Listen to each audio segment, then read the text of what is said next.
Good morning, all of you. In today's lecture, we will discuss about the Hittorf method. Means there are different methods to determine the transport number. Out of these different method, one is the Hittorf method, other one is the boundary method. तो सबसे पहले जो हम discuss करेंगे वो हम Hittorf method को discuss करेंगे and that Hittorf method will be discussed in two different lectures. In the present lecture, we will discuss the Hittorf method if we take the electrodes as a non-attackable electrodes, means the inert electrodes अगर हम लें तो उस वक्त Hittorf method को हम कैसे apply करेंगे, both in the theoretical and the practical aspect. उसके बाद नेक्स्ट लेक्चर में हम डिस्कस करेंगे Hittorf मेथड के बारे में जब हम इलेक्ट्रोड्स लेंगे अटैकेबल.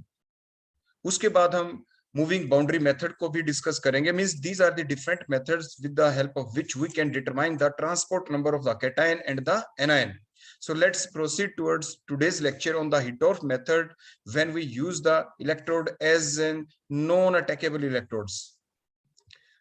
तो मीन्स जो हिटॉर्फ मेथड है आखिर ये है क्या, हिटॉर्फ मेथड के अंदर उसकी अरेंजमेंट क्या है प्रैक्टिकली जब उसको करते हैं. तो हिटॉर्फ जो मेथड होगा उसके अंदर प्रैक्टिकली जब हम देखें तो we have the three different compartments. हमारे पास थ्री डिफरेंट कंपार्टमेंट होते हैं. One on the left hand side, जैसे हमने इलेक्ट्रोलिटिक प्रोसेस के दौरान भी पढ़ा था, लेफ्ट हैंड साइड में जनरल जो हमारी कन्वेंशन है बताएं हम उसमें क्या यूज करते हैं. लेफ्ट हैंड साइड में जो हमारा कंपार्टमेंट होता है that is the anodic compartment. तो ये एनोडिक कंपार्टमेंट आप लेंगे. ये आपके इस टाइप से देखो, ये जैसे आपकी राउंड बॉटम फ्लास्क होती है इस टाइप से होगा. इसके बॉटम के ऊपर आपको एक टैप लगी हुई होगी जिसको आप ऑन ऑफ कर सकते हैं. इसके अंदर से सेपरेटली आप सॉल्यूशन को भी बाहर एक्सट्रैक्ट आउट कर सकते हैं. So that is the one of the compartment that is called as the anodic compartment. ये आपका एनोडिक कंपार्टमेंट होगा. और एनोडिक कंपार्टमेंट से देखो जो ये वायर निकली आपकी बाहर, इस वायर के थ्रू देखो हमने वेरिएबल रेजिस्टेंस लगा रखा है. अब सेकंड कंपार्टमेंट बताएं कौन सा होता है on the right hand side which we take, that is the cathodic department. तो ये हमारा कैथोडिक डिपार्टमेंट होगा. इसी टाइप से इसके भी बॉटम के ऊपर टैप होगी. मशीन में जो सॉल्यूशन लेंगे हम, उन सॉल्यूशन की जो कंसंट्रेशन है वो हम डिटरमाइन कर सकते हैं. ये जो दो सॉल्यूशन है कैथोडिक और एनोडिक डिपार्टमेंट, ये आपस में इंटरमिक्स भी नहीं होंगे, लेकिन इनकी कनेक्टिविटी कैसे बने, इसके कनेक्टिविटी बनाने के लिए हमारे पास एक थर्ड कंपार्टमेंट होता है that is the central compartment होगा. और वो सेंट्रल कंपार्टमेंट कोई और नहीं that is the you shape tube. देखो यू शेप ट्यूब के थ्रू हमने क्या कर दिया कि एनोडिक और कैथोडिक डिपार्टमेंट को हमने कनेक्ट कर दिया. उसके बाद हम वायरिंग कैसे करें, जो हमने ऊपर लेफ्ट हैंड साइड के अंदर जो हमारा एनोडिक डिपार्टमेंट था उसकी देखो जो वायरिंग है वहां पे हम उसकी बैटरी से कनेक्शन करेंगे दैट इज द बैटरी. और बीच में हमने क्या लगा दिया, एक मिली एमीटर भी लगाया to detect about the movement of the current, current की मूवमेंट के बारे में. अब फर्दर अब हम क्या कर सकते हैं, देखो ये जो वायरिंग है इसको डायरेक्ट नेगेटिव एंड को डायरेक्ट हम देखो इधर भी कनेक्ट कर सकते हैं. देखो इस टाइप से, बोलो किससे, आपके सिर्फ डायरेक्ट आपके कैथोडिक डिपार्टमेंट से. देखो जैसे मैंने आपको कनेक्ट करके दिखा दिया. लेकिन हम ऐसा भी तो कर सकते हैं क्योंकि हिटॉर्फ साइंटिस्ट ने क्या किया, इसने एक सेल और ली अलग से, उसको सीरीज में जोड़ दिया गया. वो कोई और नहीं, वो आपका कौन होगा, कोलोमीटर, जिसे वोल्टामीटर आप कहेंगे, कोलोमीटर कह सकते हैं. वो आप किसी भी चीज का बना सकते हैं, वो आप सिल्वर का भी बना सकते हैं, वो आप कॉपर का भी बना सकते हैं, क्योंकि उसी से हम डिटरमाइन करेंगे कि जब ये प्रोसेस चलेगी अब इलेक्ट्रोलाइसिस यहाँ पे एनोडिक कैथोडिक डिपार्टमेंट के अंदर, तो उस दौरान कितना सब्सटेंस डिपॉजिट हुआ, कितना सब्सटेंस आपका क्या हुआ, डिपॉजिट हुआ ड्यूरिंग द इलेक्ट्रोलाइसिस प्रोसेस. उसको कैसे करें डिटरमाइन, कैसे ट्रांसपोर्ट नंबर को हम डिटरमाइन कर सकते हैं. उसके लिए देखो हमने ये साथ में बोलो कौन ले लिया, दैट इज द वोल्टामीटर और द कोलोमीटर. और इस टाइप से ये कनेक्टिविटी हमारी कंप्लीट हो गई, ये हमारा पूरा कंप्लीट सेटअप हो गया है. ये तो हो गया एक्सपेरिमेंटल सेटअप कि लेबोरेटरी के अंदर कैसे किया जाता है. लेकिन जो हमारा थ्योरेटिकल एस्पेक्ट चलेगा उसमें हम इन्हीं डिपार्टमेंट को देखो किस टाइप से एक्सप्लेन करते हैं. जो हमने तीन डिपार्टमेंट लिए, एनोडिक, कैथोडिक और सेंट्रल डिपार्टमेंट, उसको इमेजिनरी लाइन से हम कैसे देखो शो करेंगे. देखो लेफ्ट हैंड साइड में कौन सा हुआ, एनोडिक, राइट हैंड साइड में कौन सा हो गया था, कैथोडिक डिपार्टमेंट. तो आखिर ये मेथड देखो काम क्या था. This method is used to explain the migration of the ions towards their respective electrode and it states that. Hittorf method क्या कहता है, हिटॉर्फ मेथड के द्वारा हम क्या एक्सप्लेन करेंगे, हिटॉर्फ मेथड से हम एक्सप्लेन क्या करेंगे about the migration of the ion towards respective electrode and it states that. इसने क्या कहा, इसने ये कहा कि during the electrolysis process the loss in the amount of the electrolyte around any of the electrode is directly proportional to the speed of the ion moving away from it. What it means, आखिर इसका मतलब क्या है? देखो इसका मतलब ये है, फॉर एग्जांपल देखो जो हमने एनोडिक डिपार्टमेंट बना दिया, कैथोडिक डिपार्टमेंट बना दिया, हम इसमें कोई ना कोई तो इलेक्ट्रोलाइट लेंगे ही। मान लीजिए इसमें हमने इलेक्ट्रोलाइट ले लिया, आपका यहाँ पे कोई भी आप ले लें, चाहे NaCl ले दें, AgNO3 डाल दें, आप कोई भी ले सकते हैं। फॉर एग्जाम्पल मान लीजिए हमने AgNO3 लिया, तो Ag पॉजिटिव होगा और NO3 देखो नेगेटिव होगा, whether it is the anodic department और चाहे आपका सेंट्रल डिपार्टमेंट है, उसमें भी बोलो कौन से आयन आपके, देखो Ag पॉजिटिव और NO3 नेगेटिव। सिमिलरली जो आपका कैथोडिक डिपार्टमेंट है, इलेक्ट्रोलाइट तो हम कॉमन ही लेते हैं, that is the Ag positive and the बोलो कौन सा है, NO3 negative. Now the movement of the ions takes place towards their respective electrode. तो आपके एनोडिक डिपार्टमेंट देखो, जिसके ऊपर एनोड के ऊपर क्या होगी, ऑक्सीडेशन होता है, उधर कौन जाएगा, electron loss, NO3 negative ion जाएंगे। तो एनोडिक जो NO3 नेगेटिव आयन है वो किधर मूव करेंगे, वो मूव करेंगे देखो इसकी तरफ, एनोडिक डिपार्टमेंट में। मींस कैथोडिक डिपार्टमेंट के अंदर भी देखो जो आपके NO3 नेगेटिव आयंस हैं, देखो उनकी मूवमेंट होगी, देखो इस टाइप से ये मूव करेंगे आपके कैथोडिक डिपार्टमेंट से, देखो इधर आएंगे, देखो इस टाइप से, ये जो हमने बीच में सेंट्रल कनेक्शन किया है through the you shape tube, आपके NO3 नेगेटिव आयंस, हम बात करें NO3 की, देखो ऐसे ये NO3 नेगेटिव आयंस की देखो इस टाइप से मूवमेंट होगी और ये कहां तक पहुंच जाएंगे, they will reach up to the anodic department, up to the anode, वो एनोड तक पहुंच जाएंगे। तो मींस आपने क्या देखा, जब NO3 negative ion cathodic department से एनोडिक डिपार्टमेंट में चले गए तो क्या हुआ, बताओ क्या हुआ, means loss in the amount of the electrolyte, ध्यान दें, loss in the amount of electrolyte around any of the electrode, means यहां से NO3 नेगेटिव आयंस की देखो लॉस हो गया, वहां से फॉल हो गई उसकी कंसंट्रेशन। क्यों हो गई, क्योंकि यहां से इसी इलेक्ट्रोड के पास से बोलो कौन मूव कर गए, NO3 नेगेटिव आयन मूव कर गए टुवर्ड्स द एनोड। तो यही हमने स्टेटमेंट में लिखा है कि during the electrolysis the loss in the amount of the electrolyte, अगर सिर्फ NO3 नेगेटिव आयन की मूवमेंट होती, हमें एज्यूम कर रहे हैं, मान लीजिए सिर्फ NO3 नेगेटिव आयन की मूवमेंट होती, अकॉर्डिंग टू द एजम्पशन, तो क्या होता, the loss in the amount of the NO3 negative ion takes place around the cathode in the cathodic department, because they are moving, because these NO3 negative ions are moving away from the cathodic department, क्योंकि NO3 negative ion cathodic department से दूर जा रहे हैं। Similarly अगर हम बात करें इस एनोडिक डिपार्टमेंट के अंदर, तो यहाँ पे क्या होगा, अगर हम देखो इन मूवमेंट को देखो, यहां से मैं हटा देता हूं, देखो ये जो मैंने एरोस दिखाए थे, क्योंकि अब हम एरोस दिखाएंगे यहाँ पे Ag पॉजिटिव से रिलेटेड, देखो ये मैंने यहां से हटा दिया है। अब Ag के बारे में बात करते हैं, तो Ag positive ion they will move towards the cathodic department to gain the electron, देखो ये Ag पॉजिटिव को हम शो कर रहे हैं, तो Ag पॉजिटिव, तो Ag पॉजिटिव की देखो इस टाइप से मूवमेंट दिखाया, तो बोलो ये Ag पॉजिटिव ऐसे होते हुए कहां तक पहुंच गए, बोलो up to the cathodic department and they will gain the electron. Means anodic department के अंदर से कौन से आयंस की कमी हो गई, Ag पॉजिटिव आयंस की कमी हो गई। क्यों हो गई कमी, वही तो डेफिनेशन थी, loss in the amount of the electrolyte from around the any of the electrode. Anodic department में एनोड के चारों तरफ से जो लॉस ऑफ इलेक्ट्रोलाइट हुआ है वो क्यों हुआ, because the Ag positive ions are moving away from the anodic department because they are reaching towards the cathodic department, क्योंकि वो कैथोडिक डिपार्टमेंट के पास जाएंगे और वहां पे जाके इलेक्ट्रॉन गेन करेंगे, means reduction process will takes place, Ag positive ion will take the electron and they get converted into the Ag। Clear हो गया इतना? So that is the very simple statement which is given by the scientist, that is the Hittorf. तो means हिटोर्फ ने क्या कहा, what it explain, इसने explain क्या किया, हिटोर्फ method explain about the migration of the ions towards their respective electrode। Means migration तो ions की होगी ही, क्योंकि वो अपोजिट इलेक्ट्रोड्स की तरफ मूव करेंगे ही, लेकिन जब माइग्रेशन होगी तो फर्दर क्या होगा, और माइग्रेशन भी कब होगी, जब आप बैटरी ऑन करेंगे, मींस इलेक्ट्रोलाइसिस प्रोसेस चलेगी। तो means during the electrolysis the loss in the amount of the electrolyte, loss in the amount of electrolyte तो होगा ही, आपके कैथोडिक डिपार्टमेंट में भी होगा, एनोडिक में भी होगा, क्योंकि दोनों ही आयनों की मूवमेंट होगी। आपके पॉजिटिव आयन भी मूव करेंगे, नेगेटिव भी मूव करेंगे, नेगेटिव आयन मूव करेंगे कैथोडिक से एनोडिक डिपार्टमेंट की तरफ, और जो पॉजिटिव आयन है जैसे Ag positive, they will move from the anodic to cathodic department. तो दोनों ही आपके डिपार्टमेंट के अंदर आपके जो इलेक्ट्रोलाइट है उसमें क्या होगा, लॉस तो होगा ही। लॉस मींस आयंस पेयर के अंदर कमी आ जाएगी, जो आयन पेयर मैंने अभी शब्द यूज किया वो भी हम आगे देखने वाले हैं। देखो फिर से हम आपको इन जनरल बता दें, बड़े ध्यान से देखना, देखो इन एरोज को एक बार मैं हटा दूं, जो मैंने अभी एक वर्ड बोला आयन पेयर, आखिर उसकी देखो सेंस क्या है वो आपको बता दें। देखो ध्यान से कि मैं ये कहता हूं कि मान लीजिए आपके एनोडिक डिपार्टमेंट के अंदर एक आयन पेयर है, जो हम बार बार कह रहे हैं ना, loss in the amount of the electrolyte, loss in the concentration of the electrolyte, के कंसंट्रेशन कम हो गई। बट इट मींस आप ये बताएं एनोडिक डिपार्टमेंट में मैंने कितने AgNO3 दिखा रखे हैं? एक तो देखो Ag पॉजिटिव मैंने दिखा रखा है, देखो 1 और 1 ही NO3 है, that is the ion pair. ये पेयर है पूरा, एक पॉजिटिव आयन एक negative ion, that is called the pair. अब अगर मान लीजिए मैं एक और दिखा देता हूं एनोडिक डिपार्टमेंट में ही, मान लीजिए Ag पॉजिटिव और NO3 नेगेटिव, एक और दिखा दिया, means that is the second ion pair, एक और आयन पेयर हो गया, मींस दो आयन पेयर हो गए। मींस जब Ag पॉजिटिव, ध्यान से देखें मैंने अभी कहा था एनोडिक डिपार्टमेंट से कैथोडिक की तरफ जाएगा आपका Ag पॉजिटिव आयन, तो जब ये एक Ag पॉजिटिव मान लीजिए यहां से मूव कर जाए, देखो इस टाइप से ये मूव करता चला जाए, इस टाइप से कोई मूव करे, किधर मूव करेगा बोलो, करते करते कैथोडिक की तरफ, तो क्या होगा, एक Ag पॉजिटिव चला गया ना वहां से, एक Ag पॉजिटिव अगर चला गया तो देखो मैंने एक Ag पॉजिटिव को देखो यहां से हटा भी दिया, देखो जो मैंने लिख रखा था। तो अब आयन पेयर कितने बच गए? एक आयन पेयर बच गया, पहले दो आयन पेयर थे, तो आयन पेयर की कमी हो गई ना, पहले दो आयन पेयर थे अब एक आयन पेयर, उसी को कहते हैं कंसंट्रेशन का डिक्रीज हो जाना around the anode, around the in the anodic department. तो मींस इसको कहते हैं कंसंट्रेशन डिक्रीज हो जाना। क्यों डिक्रीज हुई यहाँ पे concentration around the anode, around the anodic department? Means ion pair कम हो गए। आयन पेयर कम क्यों हुए? क्योंकि Ag पॉजिटिव आयन मूव कर गए, कहां पे मूव कर गए? अवे फ्रॉम इट, इससे दूर चले गए।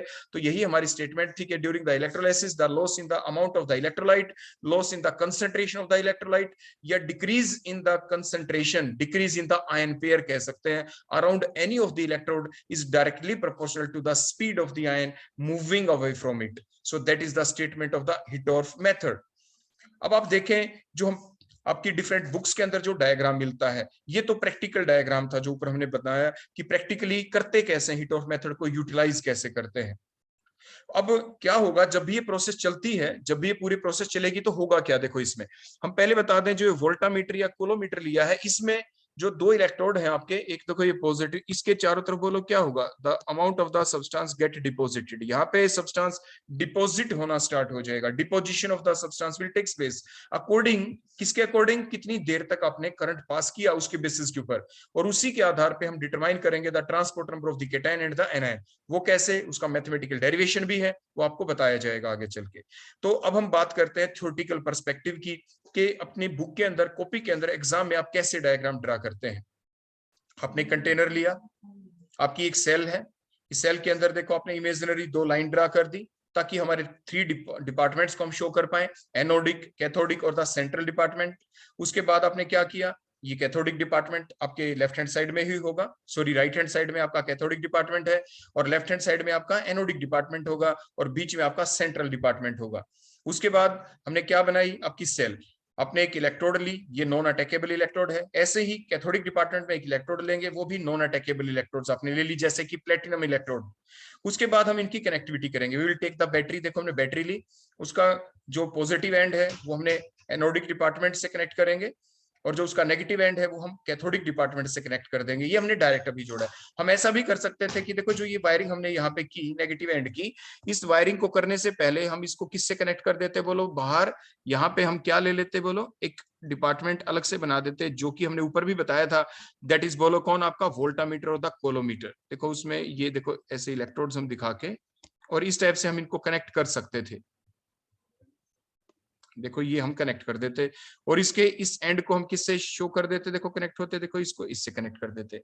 तो ये कनेक्टिविटी है वोल्टामीटर की, जो हम कोलोमीटर को हम कनेक्ट कर देंगे। क्लियर हो गया इतना? लेकिन ये अंडरस्टूड सी बात है, मैंने आपको बता दिया कि ये डायग्राम जो ऊपर हमने वोल्टामीटर कोलोमीटर बनाया था, उसको राइट हैंड साइड में, थोड़ी आपकी कॉपी में जगह होगी, आप राइट हैंड साइड में वो डायग्राम बना लेंगे, उसको कनेक्ट करते हुए दिखा देंगे। मैं इसको थोड़ा देखो यहाँ से मैं रिमूव करता हूँ, हमने देखो डायरेक्ट कनेक्शन ये दिखा दिया, लेकिन आप वोल्टामीटर या कोलोमीटर को भी यहाँ पे ऐड होते हुए शो कर सकते हैं। उसके बाद अब होगा क्या, अब हम इसमें दिखाएंगे कि आपका जो एनोडिक डिपार्टमेंट, जो एनोड है, उसकी ऑक्सीडेशन होगी, आपकी राइट हैंड साइड के अंदर जो आपका कैथोडिक डिपार्टमेंट है वहां पे रिडक्शन होगी, दैट इज द कैथोड। उसके बाद हम डिस्ट्रीब्यूशन ऑफ आयंस को दिखाएंगे कि हमारे पास डिफरेंट आयंस है, positive negative ions, they all are equally distributed in the different compartments, क्योंकि होमोजीनियस मिक्सचर है। तो मोल्टन इलेक्ट्रोलाइट फॉर एग्जांपल हमने लिया, देखो ये पॉजिटिव है तो इसके साथ नेगेटिव भी होंगे, means ion pairs. For example we have now the 4 ion pairs, ध्यान दें 4 पॉजिटिव आयन दिखाए, 4 नेगेटिव आयंस दिखाए हैं, ये जस्ट हमारी अजम्पशन है। आप 4 ना दिखाएं 5 दिखा दें, वो आपकी मर्जी, आप कितने भी आयन पेयर शो कर सकते हैं। सिमिलरली हमने राइट हैंड साइड के अंदर भी, कैथोडिक डिपार्टमेंट के अंदर भी हमने 4 positive 4 negative, means these are the ion pair that represents the concentration here, जो कंसंट्रेशन को रिप्रेजेंट करते हैं। उसके बाद सेंट्रल डिपार्टमेंट में हमने देखो 5 5 दिखा दिया, 4 4 दिखा दे, उससे कोई फर्क नहीं पड़ेगा, लेकिन कुछ ना कुछ तो आप शो करेंगे ही। उसके बाद ये ओवरऑल हमारी अरेंजमेंट हो गई, ये थ्योरेटिकल अरेंजमेंट हो गई, जो कॉपी के ऊपर आप डायग्राम बनाएंगे अपने एग्जामिनेशन के अंदर बनाएंगे कि किस टाइप से आपने कंटेनर लिया, उसमें डिफरेंट देखो अपने डिपार्टमेंट शो कर दिए। लेकिन वास्तविकता में जब प्रैक्टिकली हम प्रैक्टिकल करते हैं तो हिटॉर्फ मेथड के द्वारा तो आपके जो डिफरेंट डिपार्टमेंट होते हैं उनका सॉल्यूशन आपस में इंटरमिक्स नहीं करता। यहाँ पे जस्ट ये इमेजिनरी फेजेस बनाए हैं ये मानते हुए कि ये आपस में इंटरमिक्स नहीं कर रहे, लेकिन कैसे इंटरमिक्स नहीं करेंगे वो ऊपर हमने मेन डायग्राम के अंदर शो कर दिया था कि कैसे एनोडिक डिपार्टमेंट, कैसे कैथोडिक डिपार्टमेंट आपके सेपरेट होते हैं, कैसे उनको यू शेप ट्यूब के द्वारा आपस में कनेक्टेड किया जाता है। मींस जो 3 सॉल्यूशंस हैं एनोडिक, कैथोडिक और सेंट्रल डिपार्टमेंट की, आपस में एक दूसरे के साथ इंटरमिक्स नहीं करते। और साथ के साथ हम एनोडिक डिपार्टमेंट का सॉल्यूशन देखो नीचे हमने टैप लगा रखी है, देखो यहाँ पे ऊपर हमने दिखाया था, यहां से हम सॉल्यूशन को अलग से निकाल के इसकी कंसंट्रेशन को डिटरमाइन कर सकते हैं। सिमिलरली कैथोडिक डिपार्टमेंट के बॉटम के ऊपर आप देखिए वहां पे भी हमने टैप लगा रखी है, वहां से भी आप सॉल्यूशन को निकाल के उसकी कंसंट्रेशन को डिटरमाइन कर सकते हैं। सिमिलरली सेंट्रल डिपार्टमेंट के बॉटम पे भी हमने टैप लगा रखी है, वहां से भी आप सॉल्यूशन को एक्सट्रैक्ट करके आप बाहर निकाल के उसकी कंसंट्रेशन को डिटरमाइन कर सकते हैं। प्रैक्टिकली हम ऐसा करते हैं। उसके बाद नेक्स्ट अब हम क्या करेंगे, अब हम ये करते हैं कि हमारे सबसे पहले हम ये मान लें कि अगर मान लीजिए मूवमेंट होती है, अब हम क्या करेंगे, हम एक्सप्लेन करेंगे हमारे हिटॉर्फ मेथड के द्वारा। इलेक्ट्रोड ध्यान दें नॉन अटैकेबल है। अब हम डिफरेंट पर्सपेक्टिव्स लेंगे। हम एक बार ये एज्यूम करेंगे कि मान लो, एज्यूम करके चलेंगे, एग्जाम में भी ऐसे क्वेश्चन पूछे जाएंगे आपसे कि assume only the cation will move, if only one cation move, या ओनली वन एनायन मूव, या ये कहेंगे if the one cation one anion move, या 2 कैटायन और 1 एनायन मूव। मींस ऐसे कोई भी कंडीशन आपके सामने अप्लाई कर देंगे और आपको डायग्राम बनाने पड़ते हैं। तो जैसे हमने ये डायग्राम आपके सामने बनाया, बोलो इसमें हमने क्या शो किया, हमने ये शो किया, देखो ग्रीन एरो जो हमने शो किया, देखो यहाँ पे बड़े ध्यान से देखा, देखो ये दोबारा से देखो मैं शो कर रहा हूँ, यहां से हमने ये शो किया कि the movement of the cation takes place, देखो जिस पे मैंने अभी सर्कल लगा दिया, मींस ये कैटायन एक मूव कर गया फ्रॉम कहां पे, एनोडिक डिपार्टमेंट से कैथोडिक डिपार्टमेंट की तरफ एक कैटायन मान लीजिए मूव कर गया। ये एरो इस चीज को रिप्रेजेंट करता है, ऐसे आप एरो दिखाएंगे। क्लियर हो गया? तो फिर क्या होगा, तो देखिए आगे हमने क्या किया, when electrodes are non attackable. और दोबारा से देखो मैं यही सेम डायग्राम देखो मैं आपके सामने जल्दी से देखो ये ड्रा कर दूं जो मैंने अभी ड्रा किया था, बड़े ध्यान से देखना आप। और फिर हमने यहाँ पे क्या बताया कि when only the cation will move, देखो हमारी फर्स्ट हेडिंग बन गई है, व्हेन ओनली कैटायन मूव, सिर्फ अगर कैटायन मूव करे तो क्या होगा, कैटायन मूव करे तो देखो ग्रीन लाइन से देखो मैंने इस पे सर्कल लगा दी, मान लीजिए ये एक कैटायन मूव कर गया from the anodic department to the cathodic department, और इलेक्ट्रोड्स हैं आपके नॉन अटैकेबल। फर्दर एक बेसिक फैक्ट है जो हम जानते हैं, देखो मूव कर गया तो देखो यहाँ पे तो नहीं बचा ना, देखो ये वैकेंट स्पेस बन गया, और वो कैटायन देखो वहां पे आ गया, देखो मैंने ग्रीन कलर से शो कर दिया। अब आप ये बताएं, पहले लेफ्ट हैंड साइड में एनोडिक डिपार्टमेंट में कितने आयन पेयर थे, 4 आयन पेयर थे वहां पे, देयर आर 4 आयन पेयर्स, वहां पे 4 आयन पेयर्स थे वहां पे। अब आयन पेयर्स कितने बच गए, जल्दी बताएं। आयन पेयर किस चीज को रिप्रेजेंट करते हैं, आपको बताया था वो कंसंट्रेशन को रिप्रेजेंट करते हैं। यहाँ पे अब देखो 1 आयन पेयर, देखो ध्यान से देखें, second ion pair in the anodic department, third ion pair, बोलो कितने आयन पेयर हैं, now there are only the 3 ion pairs, 3 ion pairs हैं, पहले 4 आयन पेयर्स थे, कंसंट्रेशन डिक्रीज हो गई, बोलो कहां पे डिक्रीज हो गई, in the anodic department the concentration decreases, means the number of ion pair decreases. आप राइट हैंड साइड में बताएं कैथोडिक डिपार्टमेंट में, वहां पे क्या हुआ है, आयन पेयर पहले भी 4 थे और अब भी 4 ही आयन पेयर हैं, means ion pair remain same in the cathodic department. अब नेक्स्ट पॉइंट आता है जनरेशन का, जो एक्स्ट्रा अकेला आयन आपको दिख रहा है यहाँ पे जो जनरेट हो गया। आप एनोडिक डिपार्टमेंट में देखें, देखो ये 1 नेगेटिव आयन अकेला है, देखो इसके साथ कोई पॉजिटिव आयन है ही नहीं, means the 1 negative ion get regenerate, get discharge, बोलो कहां पे, आपके कौन से डिपार्टमेंट में दिखाई अकेला, एनोडिक डिपार्टमेंट में। Similarly 1 ion get discharge in the, बोलो कौन से डिपार्टमेंट बताएं, वो होगा डिस्चार्ज कैथोडिक डिपार्टमेंट के अंदर। देखो 1 पॉजिटिव आयन देखो अकेला, it get discharge, similarly 1 negative ion अकेला है anodic department, it get discharge, ये डिस्चार्ज होगा यहाँ पे। डिस्चार्ज कैसे होगा एनोडिक डिपार्टमेंट में negative ion? By losing the electron. आपका पॉजिटिव जो एक्स्ट्रा चार्ज आ गया कैथोडिक डिपार्टमेंट में, ये आयन एक्स्ट्रा आया है जो कि एनोडिक डिपार्टमेंट से मूव करके, बोलो ये कहां पे पहुंचा था? ये इधर से देखो मूव करके आया था, ये आपका देखो ये जो एक्स्ट्रा आयन देखो यहाँ पे आया है। तो इसका डिस्चार्ज कहां पे होगा? It will gain the electron, और इसका डिस्चार्ज होगा कैथोडिक डिपार्टमेंट में। मींस वो आयन जिनका डिस्चार्ज हुआ है they are equally number in both the department, चाहे एनोडिक डिपार्टमेंट हुआ चाहे कैथोडिक डिपार्टमेंट हुआ। What is the number of ions which get discharge? लेकिन ध्यान रखें एक कंडीशन है यहाँ पे, वो क्या कि जो हमने इलेक्ट्रोलाइट लिया है वो यूनिवैलेंट इलेक्ट्रोलाइट हमने लिया है। मींस कैटायन के ऊपर भी 1 पॉजिटिव चार्ज वाला, एनायन के ऊपर भी 1 पॉजिटिव चार्ज वाला। ये कंडीशन लेके ये सारी एक्सप्लेनेशन हम आपको दे रहे हैं। ये ध्यान रखें, हमने कोई ऐसा इलेक्ट्रोलाइट नहीं लिया जिसमें जैसे हम ले लें CuCl2 जिसमें कॉपर के ऊपर तो +2 चार्ज हो, Cl के ऊपर -1 हो। नो, हमने ऐसा इलेक्ट्रोलाइट नहीं लिया। हमने इन सारे कंडीशन को एक्सप्लेन करने के लिए जो इलेक्ट्रोलाइट लिया वो है यूनिवैलेंट। यूनिवैलेंट का मतलब आपके कैटायन के ऊपर भी +1 चार्ज, यूनि का मतलब +1 चार्ज, और नेगेटिव आयन के ऊपर भी -1 चार्ज। तो आपने दो बातें जो पढ़ी अभी हम वो लिखेंगे आपके सामने, प्लस साथ के साथ जो माइग्रेशन जो आयन है वो किसके ऊपर डिपेंड की? That depend upon the velocity of the ion, जो हम पहले से ही जानते हैं। प्लस जो फॉल इन कंसंट्रेशन है, देखो कंसंट्रेशन कहां पे कम हुई, जल्दी से बताएं, मैंने अभी आपको बता दिया, जल्दी से जवाब दें। Concentration means number of ion pair कहां पे डिक्रीज होते हुए दिख रहे हैं आपको? वो डिक्रीज होते दिख रहे हैं एनोडिक डिपार्टमेंट के अंदर। तो fall in concentration around the anode किसके ऊपर डिपेंड की? बोलो, एनोड के ऊपर कंसंट्रेशन कम हो गई। क्यों? क्योंकि वहां से कौन मूव करके चला गया? वहां से मूव करके चला गया positive ion, that is a cation, that is directly proportional to the speed of the cation, क्योंकि वो आयन वहां से दूर चला गया। यही तो स्टेटमेंट थी आपकी हिटॉर्फ मेथड की। देखो हमने ऊपर लिख रखा है कि during the electrolysis the loss in the amount of the electrolyte means the decrease in the concentration of the ion pair around any of the electrode, that is for example in case here the anodic department is directly proportional to the speed of the ion. Here the speed of the ion is the speed of the cation that is moving away from the anodic department. और उसके साथ साथ हमने क्या अभी आपको बताया, the concentration means the ion pair. ये आप नोट डाउन कर लें, कई बार अक्सर इसी चीज में आप सभी की पजलिंग होती है कि what do you mean by the term concentration, कि कंसंट्रेशन की सेंस ही क्या है। यहाँ पे कंसंट्रेशन को हम कनेक्ट कर रहे हैं आयन पेयर के साथ। तो जो कंसंट्रेशन है कैथोडिक डिपार्टमेंट में, तो बताओ क्या रही? Number of ion pair remain same. देखो 4 आयन पेयर थे, अभी 4 आयन पेयर है, तो हमने लिखा the concentration means the ion pair in the cathodic department remain same, वो तो सेम रहे, लेकिन जो कंसंट्रेशन है एनोडिक डिपार्टमेंट वो डिक्रीज होगी। बोलो क्यों? पहले 4 आयन पेयर थे आपके एनोडिक डिपार्टमेंट में, अब आयन पेयर बोलो कितने? Now there are the 3 ion pair. देखो 3 आयन पेयर ही हैं, तो इसलिए कंसंट्रेशन डिक्रीज हो गई। सो that is the first point, that जो आपको लिखना पड़ता है हमेशा ही। अब अगर आपके एग्जाम में आ जाए कि what will happen if the electrodes are non attackable और ओनली कैटायन मूव, तो कैटायन ही मूव करें, तो आप इस टाइप से डायग्राम बनाएंगे। 2 डायग्राम आपको बनाने पड़ते हैं, एक पहले जो बनाया था वो, एक दूसरा यहाँ पे, या आप सेम डायग्राम भी शो कर सकते थे, स्टेजेस लिख के स्टेज 1 स्टेज 2 करके एक ही डायग्राम में आप शो कर दें, जैसे आपके बुक्स में भी दे रखा है। लेकिन हमने यहाँ पे अलग अलग करके आपके सामने बना दिए और भी अच्छे से, ताकि आपको समझ में आ जाए। इसके बाद और क्या हुआ, आयन पेयर कितने डिस्चार्ज हुए? तो कंक्लूजन हमारा ये निकला, the same number of the cation and anion are liberated और the discharge at both the electrode.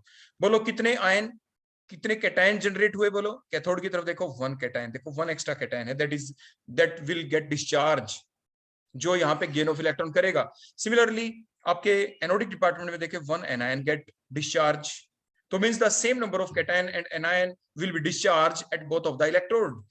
Means in that present case, क्योंकि हमने 1 आयन की ही मूवमेंट की थी, 1 कैटायन की मूवमेंट की थी, so only 1 cation get discharge at the cathode and 1 anion will discharge at the anode. So that is the first condition. Means कौन सी condition? When only cation move. अब हम चलते हैं अपनी आगे कुछ इसके मैथमेटिकल पर्सपेक्टिव की तरफ। अगर हम ये मान ले कि मान लीजिए the concentration before electrolysis, electrolysis से पहले कंसंट्रेशन कितनी थी? कंसंट्रेशन थी y gram equivalent of the cation थे, मान लीजिए बिफोर इलेक्ट्रोलाइसिस, एनोडिक डिपार्टमेंट के अंदर ही, क्योंकि डिक्रीज हुई, हम बात वहीं की कर रहे हैं। What is the concentration after electrolysis? मान लीजिए वो हो गई x ग्राम इक्विवेलेंट हो गई। तो what is the change? Change means increase हुई या डिक्रीज हुई? आप पहले ही बता दें, हमने बात भी की अभी। एनोडिक डिपार्टमेंट में आपने देखा पहले आयन पेयर 4 थे, अब 3 हो गए, तो मींस आयन पेयर कम हो गए, तो कंसंट्रेशन डिक्रीज हो गई। पहले कंसंट्रेशन y ग्राम इक्विवेलेंट थी, अब x ग्राम इक्विवेलेंट हो गई।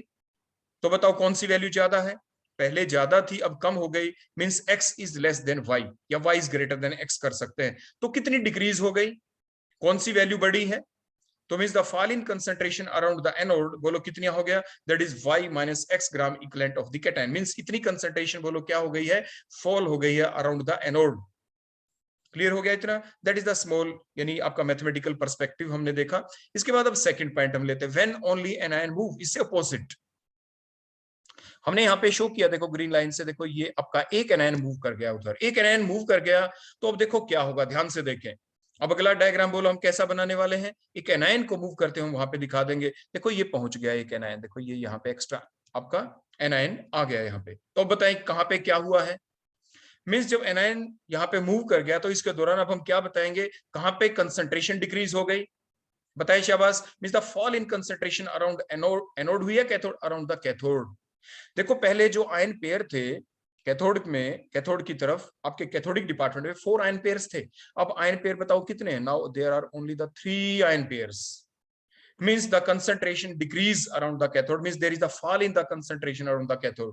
और वो किस पे डिपेंड की, कौन मूव करके चला गया, यहाँ पे कौन मूव करके गया बोलो इधर, यहाँ पे that is the anion, that is the anion। तो स्पीड ऑफ द anion के ऊपर डिपेंड करता है, fall in concentration on the cathode is directly proportional to the speed of the anion। Clear हो गया इतना। इसके बाद नेक्स्ट पॉइंट आ जाता है हमारा कि अब इससे हुआ क्या, कहां पे कंसंट्रेशन डिक्रीज हुई, देखो अभी हमने आपको बताया कि द कंसंट्रेशन मींस जो आयन पेयर जो आपके डिक्रीज हुए वो कहां पे हुए, the concentration in the cathodic department decrease, means जो कैथोडिक डिपार्टमेंट है उसमें कंसंट्रेशन डिक्रीज होगी, वहां पे आयन पेयर डिक्रीज हो गए। लेकिन एनोडिक डिपार्टमेंट में बताओ क्या रहा, आयन पेयर तो सेम रहे, आयन पेयर सेम रहे। कई बार बच्चे इस बात को गलत इंटरप्रेट कर जाते हैं, वो कहते हैं सर कंसंट्रेशन इंक्रीज तो हो गई, देखो एक नेगेटिव आयन तो यहाँ पे आ गया, देखो वो मूव करके इधर आ गया, 5 नेगेटिव आयन हो गए, लेकिन ऐसा नहीं, हम कंसंट्रेशन को किस चीज से कोरिलेट कर रहे हैं, मैं फिर बता रहा हूं आयन पेयर के साथ।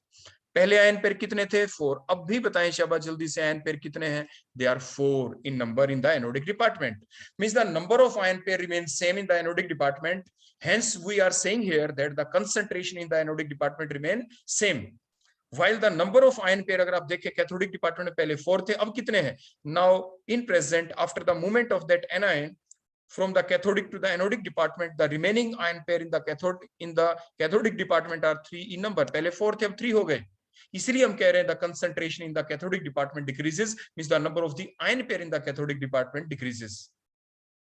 अब नेक्स्ट पॉइंट आता है कितने आयन डिस्चार्ज होंगे, मींस कितने एक्स्ट्रा आयन आपको यहाँ पे दिख रहे हैं आफ्टर द मूवमेंट, आपको ये दिखाई दिया कि the same number of cation and anion are liberated at both the electrodes, means one cation, देखो यहाँ पे कैटायन एक्स्ट्रा रह गया, देखो ये तो 3 तो आयन पेयर की फॉर्म में है ना, तो एक ही तो एक्स्ट्रा है, that is 1 cation is extra, that will undergo the reduction, that will get discharge, that will gain electron at the cathode।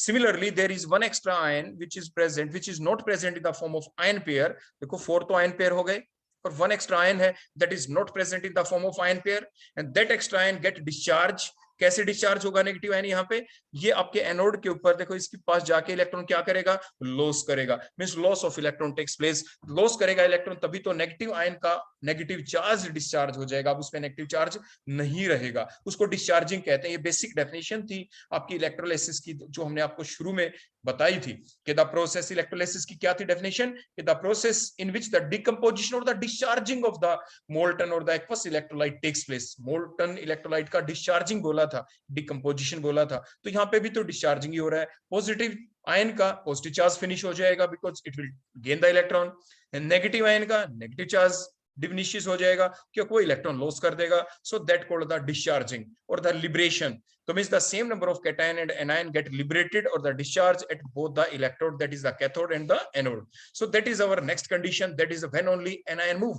अब हम थोड़ा मैथमेटिक पर्सपेक्टिव देखेंगे यहाँ पे, means the concentration before electrolysis कहाँ पे इंक्रीज या डिक्रीज हुए वो बताएं, कंसंट्रेशन जल्दी से बताएं कहाँ पे इंक्रीज कहाँ पे डिक्रीज हुई है। कंसंट्रेशन देखो जो डिक्रीज हुई है वो आपकी कैथोडिक डिपार्टमेंट में हुई है, तो अब हम डिस्कस जो करेंगे यहाँ पे वो सिर्फ कैथोडिक डिपार्टमेंट को एज्यूम करके चल रहे हैं, क्योंकि एनोडिक डिपार्टमेंट में तो number of ion pair same रहे, तो जो भी हम बात लिख रहे हैं द कंसंट्रेशन बिफोर इलेक्ट्रोलाइसिस, जो हमने लिखा y gram equivalent of the anion, ये हम कौन से डिपार्टमेंट को ले रहे हैं, कैथोडिक डिपार्टमेंट को। क्लियर हो गया, तो let the concentration before electrolysis y gram equivalent of anion थे। उसके बाद कंसंट्रेशन आफ्टर इलेक्ट्रोलाइसिस बोलो कितने हो गए, x ग्राम हो गए आपके, मींस कंसंट्रेशन डिक्रीज हो गई आपकी। तो means what is the fall in the concentration, means x की वैल्यू कम होगी, y की ज्यादा, क्योंकि कंसंट्रेशन डिक्रीज हो गई। तो इसलिए fall in concentration around the cathode, देखो कैथोड के अराउंड ही कंसंट्रेशन डिक्रीज हुई है, that is equal to y minus x gram equivalent. तो ये आपकी फॉल इन कंसंट्रेशन होगी। तो ये सिंपल मैथमेटिक्स था यहाँ पे। इसके बाद नेक्स्ट कंडीशन लेते हैं, when the same number of cation and anion move with the same speed, same number of cation और एनायन मूव हो। जैसे मैंने अभी आपको दिखाया, देखो एक कैटायन मान लीजिए मूव कर जाए, देखो यहाँ से वन कैटायन, देखो हमने कैटायन के ऊपर ग्रीन एरो लगा दिया, साथ के साथ मान लीजिए वन एनायन मूव कर जाए, देखो इधर से वन एनायन भी देखो मूव कर जाएगा इधर। अब बताओ क्या होगा, ध्यान दे, one cation move, one anion move, one cation move कर गया from the anodic to cathodic department, और वन एनायन मूव कर गया from the cathodic to the anodic department. अब हम देखो उसके बाद का डायग्राम देखो क्या बनाते हैं। जैसे ही हमारा देखो यहाँ पे था ना वो कैटायन, देखो यहाँ पे था कैटायन, ये जो मूव कर गया, देखो यहाँ पे, देखो ये एक्स्ट्रा कैटायन देखो यहाँ पे पहुंच गया, कोई ग्रीन कलर से हमने शो किया। यहाँ पे क्या था, एक एनायन था, देखो ये मूव करके देखो यहाँ पे पहुंच गया, देखो जो ऑरेंज कलर से हमने शो किया। क्लियर हो गया इतना। तो after the movement means same number of cation and anion move with the same speed. तो उसके बाद आपको क्या क्या दिखा, कहां पे कंसंट्रेशन इंक्रीज हुई, कहां पे कंसंट्रेशन डिक्रीज हुई, कहां पे कितने नंबर ऑफ आयन पेयर आपके जनरेट हुए, कितने डिस्चार्ज होंगे ion pair eight the anode and the cathodic department. तो वो चीज अब हम यहाँ पे देख के अब एक्सप्लेन करने वाले। तो देखो ध्यान दें, देखो इसको मैंने क्लियर कर दिया, जो एरोज लगाए थे। पहले कितने आयन पेयर थे आपके एनोडिक डिपार्टमेंट में, पहले आप ये बताएं। पहले आयन पेयर थे 4, अब कितने रह गए, देखो 1 मूव कर गया, now they are only the 3 ion pair, दिख गए आपको, 3 आयन पेयर बच गए। मींस द कंसंट्रेशन डिक्रीजेस, क्योंकि number of ion pair decreases. आपके एनोडिक डिपार्टमेंट में जो कंसंट्रेशन डिक्रीज हो गई because the number of ion pair decreases. Similarly आप अब कैथोडिक डिपार्टमेंट में देखें, पहले कितने आयन पेयर थे, 4 आयन पेयर, अब बताओ कितने आयन पेयर हैं, अब आपके 3 आयन पेयर है, क्योंकि 1 एनायन मूव कर गया from the cathodic to the anodic department. तो मींस यहाँ पे भी डिक्रीज हो गए, नंबर ऑफ आयन पेयर 4 से 3 रह गए। Means the concentration means the number of the ion pair decreases in both of the department, that is the anodic and the cathodic department. ये तो हो गया कंसंट्रेशन के बारे में। नेक्स्ट पॉइंट आ गया, कितने आयन डिस्चार्ज होंगे। देखो आपके पास वहां पे क्या हुआ, आपके एनोडिक डिपार्टमेंट में देखें, देखो 2 एक्स्ट्रा नेगेटिव आयन देखो बच गए, 2 एक्स्ट्रा नेगेटिव आयन। ऐसे कैथोडिक डिपार्टमेंट में देखो 2 एक्स्ट्रा पॉजिटिव आयन देखो बच गए, जो आयन पेयर की फॉर्म में नहीं है। जो एक्स्ट्रा है वो क्या होंगे, जो आपके पॉजिटिव आयन है ये क्या करेंगे, दे will gain the electron, they will undergo the discharging process, इनका इलेक्ट्रोलाइसिस होगा। क्लियर हो गया यहाँ पे। बोलो कितने आयन पेयर, 2 आयन पेयर तो कैथोडिक डिपार्टमेंट में है, 2 नेगेटिव आयन आपके एनोडिक डिपार्टमेंट के अंदर आपके डिस्चार्ज हो गए।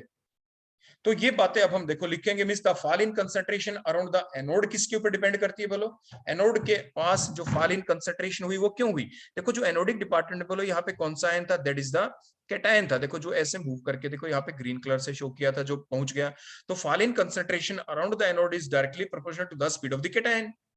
Similarly the fall in concentration around the cathode means यहाँ पे बोलो कौन था पहले, यहाँ पे देखो एक नेगेटिव आयन था, ये देखो ऐसे मूव कर गया और देखो ये यहाँ पे पहुंच गया था एनोडिक डिपार्टमेंट में।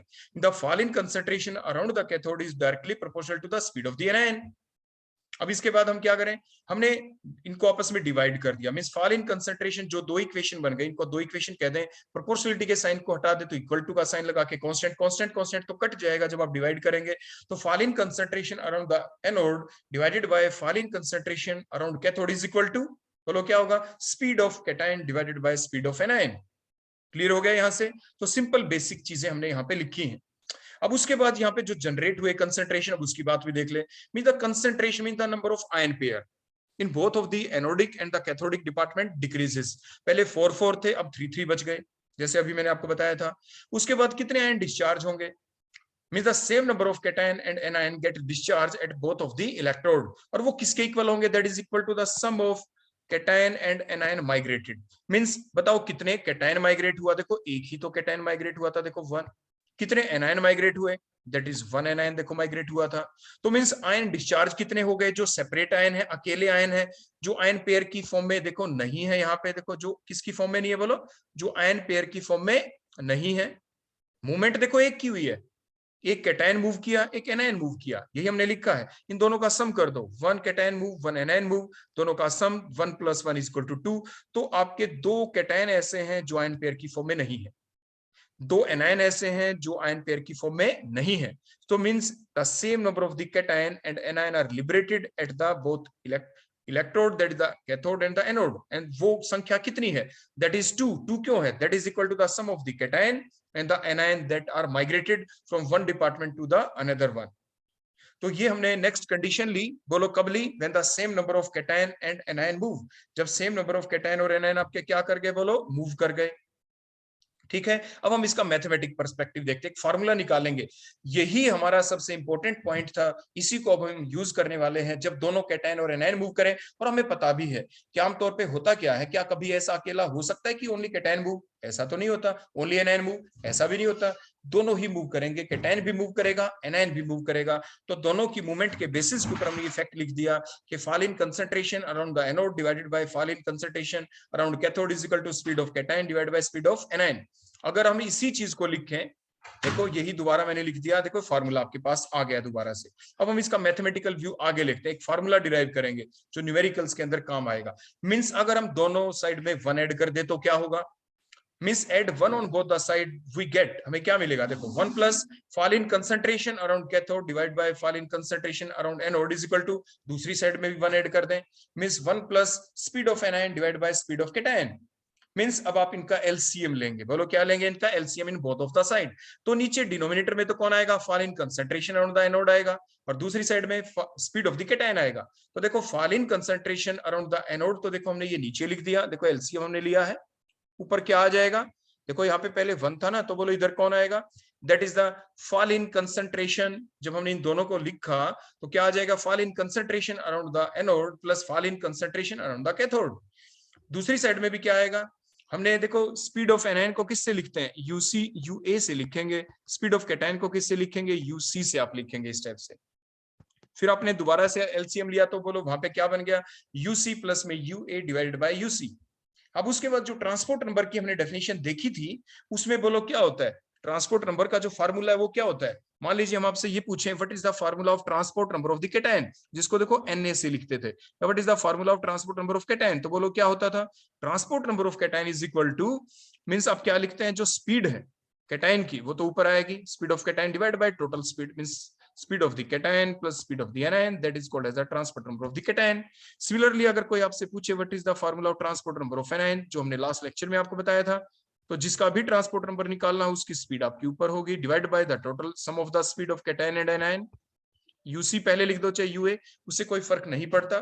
तो सिमिलरली जो हमारे पास अभी ये फार्मूला ऊपर आ गया, इसमें हम क्या करें, सिर्फ रेसिप्रोकल ले लेंगे हम, देखो जस्ट रेसिप्रोकल हम लेंगे, लेकिन उससे पहले हमने ऊपर वाले फार्मूले को एक सिंपल वे में लिख दें। ऊपर हमने लिखा था the fall in the concentration around the anode and the fall in concentration around the cathode का देखो सम है, इसको इकट्ठा कैसे लिख सकते हैं, इकट्ठा हमने लिख दिया the total fall in the concentration around both the electrodes, इकट्ठा लिख दिया, divided by fall in concentration around anode equal to उसी टाइप से UC plus UA divide by UC. अब हम रेसिप्रोकल ले लें, take reciprocal on both of the side, तो मींस ऊपर कौन आ जाएगा, बोलो देखो ये चीज ऊपर आएगी, ऊपर वाली चीज देखो नीचे आ जाएगी। सिमिलरली यूसी ऊपर चला जाएगा, यूसी प्लस यूए देखो ऐसे नीचे, तो मींस आपका क्या बन गया, means fall in concentration around anode divided by total fall in concentration around both the electrode, that is equal to, बोलो क्या आ गया, UC divided by UC plus UA. What is that, ऊपर क्या है, UC speed of the cation. तो ये formula क्या है, देखो ये फार्मूला इस चीज का है, बोलो ये क्या था यहाँ पे, that is the transport number of the cation. देखो ये ट्रांसपोर्ट नंबर ऑफ कैटायन का फार्मूला होता है, तो इसकी जगह हम ट्रांसपोर्ट नंबर लिख देंगे, एनसी लिख देंगे। तो इज इक्वल टू, बोलो हमने क्या लिख दिया, एनसी। तो जो हमने लिखा अब इसको देखो यहां से हम इरेज कर देते हैं। क्लियर आ गया आपको समझ में यहां तक। तो इसके बाद नेक्स्ट पॉइंट, अब हम क्या करें, सिमिलरली जैसे आपने देखा, इसको दूसरी फॉर्म में हम कैसे लिखेंगे, फॉल इन कंसंट्रेशन अराउंड जो एनोड हुआ है उसको हम क्या लिख सकते हैं, दैट इज द, अभी हमने बताया था कि यहाँ पे जो फॉल इन कंसंट्रेशन हुआ है एनोड, उसको हम क्या लिखे, the number of the gram equivalent lost from the anodic department, वहां से कुछ लॉस हुआ है, तभी तो हम यूज कर रहे हैं word that is a fall in the concentration. Similarly the total fall in concentration around electrode का मतलब क्या है, the number of the gram equivalent lost from both of the department, from both of the department. तो that is equal to वही UC divide by UC plus UA is equal to the transport number of the cation.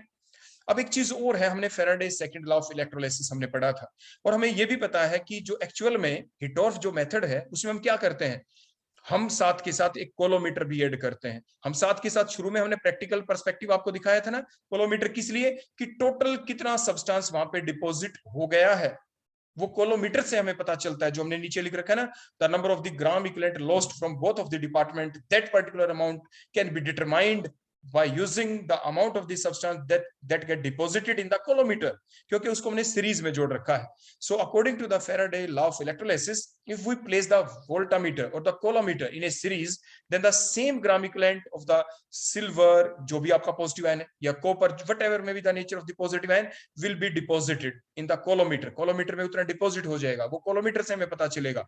Means अब हम क्या लिख सकते हैं यहाँ पे, कि the number of the gram equivalent lost from the anodic department, देखो न्यूमरेटर वाला पोर्शन तो बिल्कुल सेम रहा, नीचे हमने देखो क्या लिख दिया, the number of the gram equivalent, देखो ऊपर हमारे पास क्या था, the number of the gram equivalent lost from the both of the department, that same amount will be deposited in the voltameter. हमने यही लिखा है, the number of the gram equivalent deposited in the, बोलो किसके अंदर, in the voltameter. Clear हो गया इतना? तो इसीलिए that is the purpose of using the voltameter और the कोलोमीटर in the series.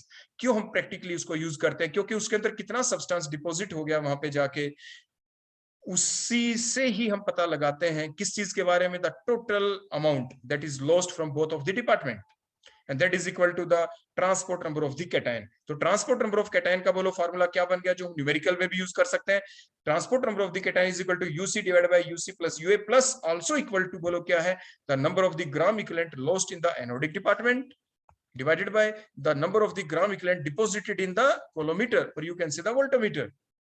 So that is the very important relation। ये बहुत इंपॉर्टेंट रिलेशन है जो हमें ध्यान रखना ही है, और ये सबसे इंपॉर्टेंट पॉइंट था हमारे हिटोर्फ मेथड का, और वो भी कब, जब हमने क्या यूज किया, नॉन अटैकेबल इलेक्ट्रोड्स लिए, और कंडीशन क्या थी, when both cation and anion move simultaneously and also move with the same speed. ये कंडीशन हमारी तब की है।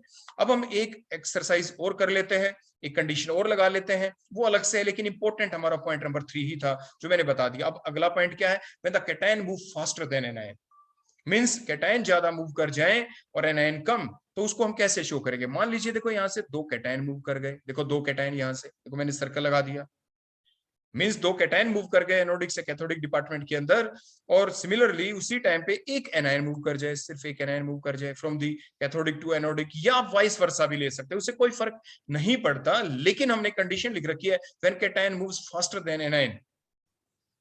क्लियर हो गया इतना? अब इसी बात को ध्यान में रखते देखो अगला डायग्राम नेक्स्ट हमने बनाया, तो जब यहाँ पे हमारे देखो दो कैटायन थे, देखो वन कैटायन टू कैटायन, ये दोनों के दोनों यहाँ से देखो मूव कर गए, यहाँ पे पहुंच गए, और ये देखो ग्रीन कलर से हमने आगे शो कर दिए। मींस आयन पेयर पहले 4 थे, अब आयन पेयर बोलो कितने बच गए, only 2। Means the concentration in the anodic department decreases, concentration in the anodic department decreases. पहले 4 आयन पेयर थे, अब 2 आयन पेयर बच गए। क्लियर हो गया? अब हम देखते हैं कैथोडिक डिपार्टमेंट में, वहां से एक कैटायन की बजाय एक एनायन, देखो एक एनायन मूव कर गया और वो कहां पे पहुंच गया, इन द एनोडिक डिपार्टमेंट, कैथोडिक से एनोडिक। तो मींस यहाँ पे क्या हुआ, देखो ये यहाँ पे पहुंच गया, देखो ये एक एनायन। अब क्या था, पहले कैथोडिक डिपार्टमेंट में कितने आयन पेयर थे, 4, अब कितने आयन पेयर देखो बच गए, now the 3 ion pair. Means concentration तो दोनों डिपार्टमेंट में डिक्रीज हुई, लेकिन ज्यादा कहां पे डिक्रीज हुई, ज्यादा डिक्रीज हुई एनोडिक डिपार्टमेंट में, क्योंकि वहां पे पहले 4 आयन पेयर थे, अब 2 आयन पेयर बच गए। जबकि कैथोडिक डिपार्टमेंट में पहले 4 आयन पेयर थे, अब 3 बच गए, डिक्रीज दोनों में, लेकिन ज्यादा डिक्रीज हुई एनोडिक डिपार्टमेंट के अंदर। That is the first point जो अक्सर पूछा ही जाता है, जो हमें इनकी एक्सप्लेनेशन में लिखना ही पड़ता है, where the concentration decreases in both of the department, but where the more decreases. ऐसा भी तो था पिछली कंडीशन में कि जो डिक्रीज होता था वो आपके इक्वल अमाउंट के अंदर भी हो जाता था, सेम कैटायन सेम एनायन हमने लिए, लेकिन यहाँ पे कैटायन एनायन दोनों मूव किए, लेकिन ज्यादा कैटायन मूव कर गए, एनायन कम मूव किए। सो दैट इज द वे। तो अब हम क्या लिखेंगे, the fall in the concentration around the anode, किसके ऊपर डिपेंड किया, एनोड के चारों तरफ जो कंसंट्रेशन आपकी डिक्रीज हुई, फॉल हुई, वो बोलो किस वजह से हुई है, पता है शाबाश, जल्दी से देखो डायग्राम में फिर से बताता हूं। क्योंकि यहाँ पे फॉल इसलिए हुई क्योंकि यहाँ पे देखो 4 कैटायन थे, देखो ये 2 कैटायन, देखो ये 2 कैटायन थे, ये मूव कर गए, बोलो कहां पे, देखो ये यहाँ पे पहुंच गए। So due to the movement of the, due to the speed of the cation, so the fall in concentration around anode is directly proportional to the speed of the cation. Similarly the fall in concentration around cathode क्यों हुई, क्योंकि यहाँ पे देखो एक anion था, वो move कर गया, away from that the cathode, देखो ये यहाँ पे पहुंच गया, तो that is the depend upon directly proportional on the speed of the anion. Clear हो गया इतना। अब हम नेक्स्ट पॉइंट लेते हैं, फॉल इन कंसंट्रेशन। इन दोनों को अगर हम डिवाइड कर दें, हम पीछे बता ही चुके थे। उसके बाद नेक्स्ट हमारा अगला point, the concentration means ion pair. The ion pair in the anodic department decreases to the large extent. बताया था ना अभी हमने आपको, बोलो क्या बताया था कि पहले जो आयन पेयर थे, बोलो वो कितने थे? पहले आयन पेयर थे 4। अब जब मूवमेंट हो गई आपकी कैटायन की, देखो यहां से 2 कैटायन देखो मूव करके इधर आ गए, उसके बाद आयन पेयर देखो सिर्फ कितने बच गए? Now there are only the 2 ion pairs. तो आयन पेयर की कंसंट्रेशन मींस कम हो गई, कंसंट्रेशन डिक्रीज हो गई anodic department, but to a larger extent. Larger क्यों कहा? क्योंकि कैथोडिक डिपार्टमेंट के अंदर देखो यहाँ पे 4 आयन पेयर थे, एक ही एनायन मूव किया था, देखो यहाँ से यहाँ पे। अब देखो आयन पेयर कितने बच गए? पहले 4 थे, अब 3। डिक्रीज दोनों जगह, लेकिन the concentration, the number of the ion pair in the anodic department decreases to the larger extent than in the cathodic department. Clear हो गया इतना। अब इसके बाद नेक्स्ट पॉइंट आता है, डिस्चार्ज कितने होंगे आयंस? डिस्चार्जिंग के दौरान पहले आपको बताया गया था ना कि आप क्या देखते हैं, आप ये बताएं कितने कैटायन मूव किए। देखो 1 1 2 कैटायन देखो यहां से मूव कर गए from the anodic to the cathodic department. देखो 2, बोलो कितने हैं? देखो हमने 2 एज्यूम किए, देखो 2 मूव कर गए। उसके बाद एनायन कितने? देखो यहाँ पे एक एनायन था, एक एनायन देखो मूव कर गया यहाँ पे कैथोडिक डिपार्टमेंट से एनोडिक, देखो 1, तो 1 कर गया। टोटल जो ऐसे आयंस जो विदाउट एनी आयन पेयर है वो कितने हैं आपके एनोडिक डिपार्टमेंट में? देखो टोटल 2 + 3 होने चाहिए। देखो 2 कैटायन मूव कर गए, 1 एनायन मूव कर गया, तो जो आपके ऐसे आयंस दोनों ही डिपार्टमेंट में जो कि आयन पेयर की फॉर्म में नहीं है, वही तो डिस्चार्ज होंगे। वो कितने हैं? अब देखो, अब आप उनको देखना शुरू करें। देखो 3 होने चाहिए। आप देखें ध्यान से एनोडिक डिपार्टमेंट, देखो these are the 3 negative ions which are not present in the form of ion pair. जो डिस्चार्ज होंगे मीन जो इलेक्ट्रॉन लॉस करेंगे, these are 3 number. Similarly in the cathodic department देखें, these are 3 positive ions which are not present in the form of ion pair. Now they will undergo the discharging, they will gain the electron, they will undergo the reduction process. वो कितने हो गए? These are 3 number, these are same in number। 3 आपके ion discharge होंगे cathodic department में, 3 ion आपके discharge होंगे आपके एनोडिक डिपार्टमेंट। देखो ये 3 आपके इधर मूव कर जाएंगे, 3 ये आपके इधर मूव कर जाएंगे। देखो इस स्टेप से क्लियर हो गया। तो यही हम नेक्स्ट लाइन में लिखेंगे, the same number of the cation and anion are liberated at both of the electrodes and they are equal to the sum of the cation and anion migrated, the sum of the cation and anion move.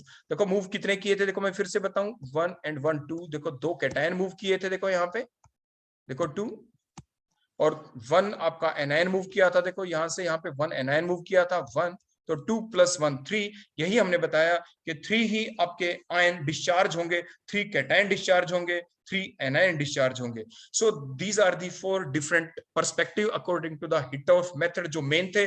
लेकिन जो method number, जो point number 3 था, जब cation anion दोनों move किए और दोनों same speed से मूव किए, वो हमारा सबसे इंपॉर्टेंट पॉइंट था, वो हमारा सबसे इंपॉर्टेंट पॉइंट था, सबसे इंपॉर्टेंट पर्सपेक्टिव था हमारा।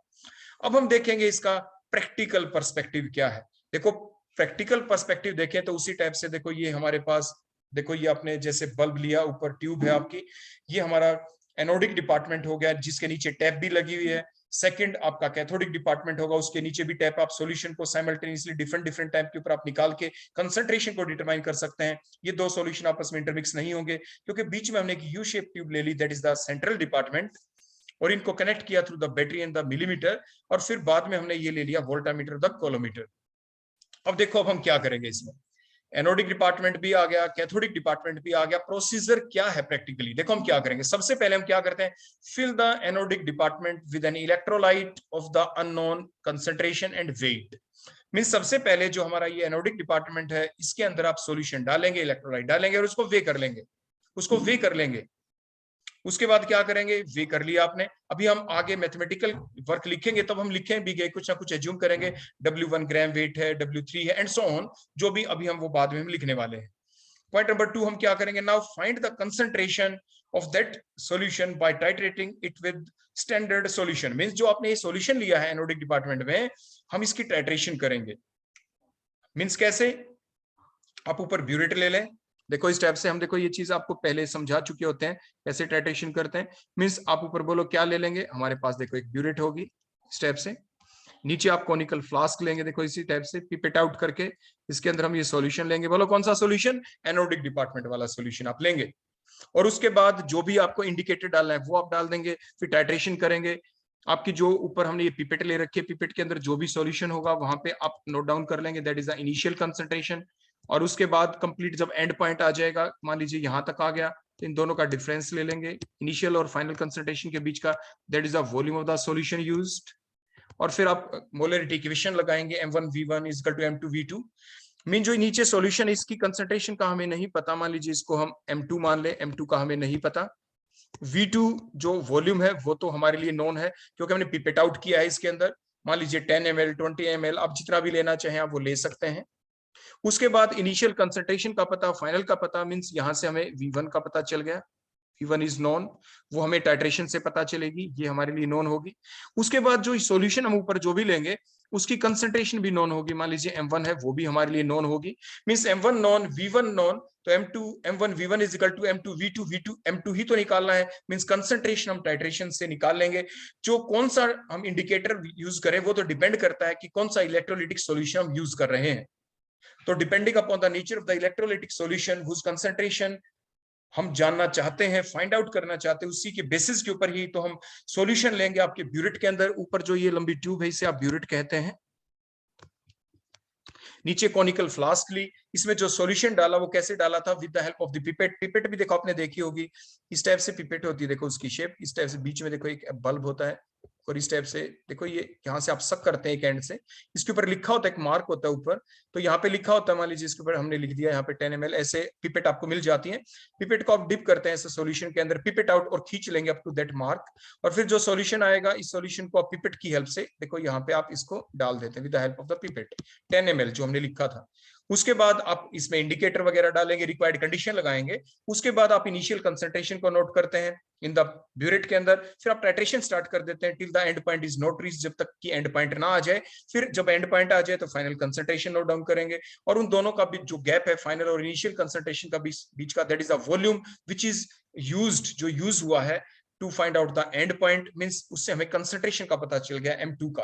तो आप मोलरिटी इक्वेशन अप्लाई करेंगे, मोलरिटी आपके पास आ जाएगी, that is the point number 2 जो हमने लिखा था कि find out the concentration by titrating it with the standard solution. Standard solution क्यों कहा, ऐसा सॉल्यूशन जिसकी कंसंट्रेशन हमें पता हो। जो ब्यूरेट के अंदर हमने देखो ऊपर सॉल्यूशन लिया उसकी मोलरिटी का हमें पता है, मोलरिटी मींस कंसंट्रेशन, क्योंकि कंसंट्रेशन को मेजर करने के तरीके अलग अलग हो सकते हैं ना, वो परसेंटेज भी है, परसेंटेज मींस कंसंट्रेशन, आपकी molarity means concentration, normality means concentration, strength means जो ग्राम पर litre, that is the concentration. Means concentration को मेजर करने के डिफरेंट वे हो सकते हैं, उसको एक्सप्रेस करने के डिफरेंट वेज हो सकते हैं। So that is the second point, जो ये हमारा सेकंड पॉइंट था जिसमें हम कंसंट्रेशन को मेजर करते हैं, मींस हमें टाइट्रेशन भी करनी पड़ती है साथ की साथ। तो कैसे, वो हमने आपको यहाँ पे एक्सप्लेन कर दिया, आपको बता दिया है।